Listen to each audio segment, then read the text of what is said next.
আসসালামু আলাইকুম, কেমন আছেন সবাই? আশা করি অনেক ভালো আছেন। আজকে আমি একটা হাতা কিভাবে কাটতে হয় থ্রি পিসের সেই ডিজাইনটা দেখাবো। হাতা কাটার জন্য আমি এখানে হাতার জন্য যে কাপড় থাকে থ্রি পিসে এক্সট্রা কাপড়, ওই কাপড়টা কেটে নিয়েছি।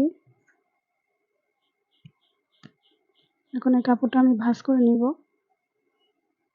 এখানে দুটো ফুল আছে, দুটো ফুল আমি সমান হাতার উপর রাখবো।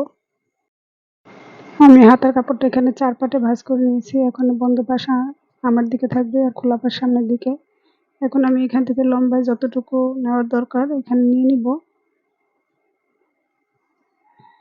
এখানে আমি মোট ধরবো 14, কিন্তু 14 এখানে নিচে যে সেলাই করার জন্য যে কাপড়টুকু আছে ওটুক দিয়ে আমি সেলাই করব এবং লম্বায় আমি দাগ দিয়ে নিব উপরে। 14 থেকে বাড়াই আমি আর 1 ইঞ্চি বেশি নিচ্ছি। 15 আমার 14 হচ্ছে আমার থাকবে, আর 15 হলো নিচে বেশি সেলাই করার জন্য। এরপর আমি লম্বায় এখানে কাপড় নিয়ে নিব 9.5 ইঞ্চি, কারণ এখানে আমার যেই আমি হাতার বহরে যে কাপড় কাটছি ওখানে হলো 7.5 ইঞ্চি ছিল, ওই জন্য আমি 2 ইঞ্চি বাড়তি করে নিব। এটা সবার কাপড় চোপড়ের ক্ষেত্রেই।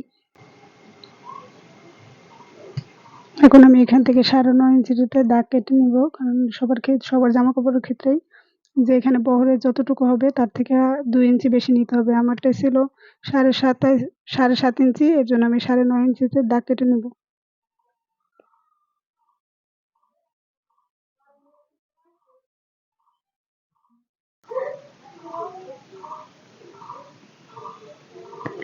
এরপর আমি নিচে এখান থেকে মূলত যদি 30 থেকে 36 এর মধ্যে বডি হয় তাহলে নিচের এখানে নিতে হবে 3 ইঞ্চি করে, নিচের ডাউন 3 ইঞ্চি নিতে হবে।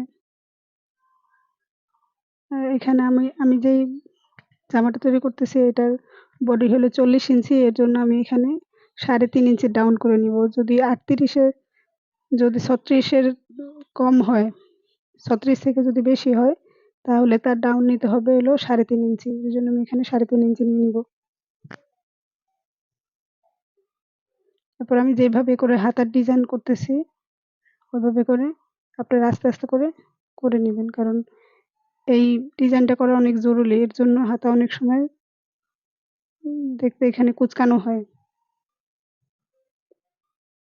আমি যেভাবে ডিজাইন করে নামাইতেছি এখানে এইভাবে আপনারা ডিজাইন করে নামাবেন।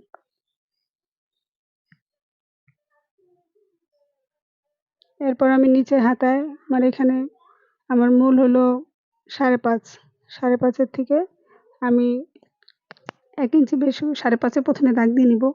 তারপরে 5.5 থেকে 1 ইঞ্চি বেশি 6.5 আমি দাগ কেটে নিব। তারপর এখানে সোজা করে আমি যেভাবে করে দাগ কেটেছি প্রথমে একটু সোজা করে নিতে হবে, তারপরে বেঁকা করে এই কোণায় মিলাই দিতে হবে। এখন আমি যেভাবে করে আর্ট করেছি সেভাবে করে কাপড় কাটিং করে নিব।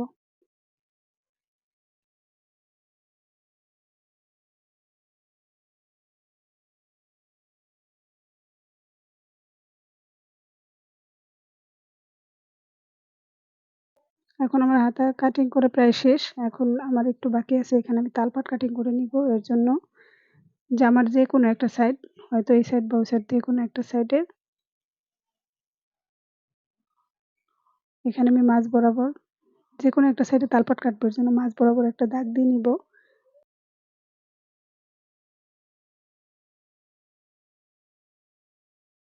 এখন আমি কাপড়টা টান করে ধরে এখানে আমি যেভাবে রাখছি এখানে রেখে যে কোনো একটা সাইডে আমি তালপাটের অংশ কেটে নিব।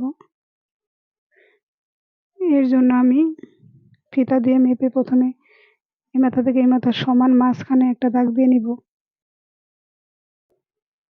আমি সমান মাঝখানে একটা দাগ দিয়ে নিব। এরপর দাগের ওই অংশ থেকে এখানে নিচে 1.5 ইঞ্চি 1 ইঞ্চি থেকে একটু কম একটা দাগ কেটে নিব।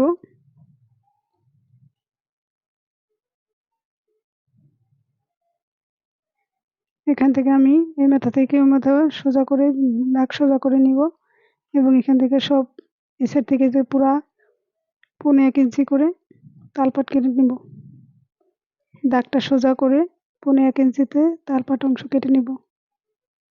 এর ফলে হাতের যে পাশে যে কাপড় কুঁচকে থাকে, কাপড়টি কুঁচকিয়ে থাকবে না। দেখতেই পাচ্ছেন আমার তালপাটের অংশ কাটা হয়ে গেছে।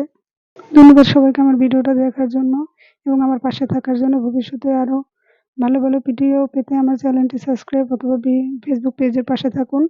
ধন্যবাদ সবাইকে।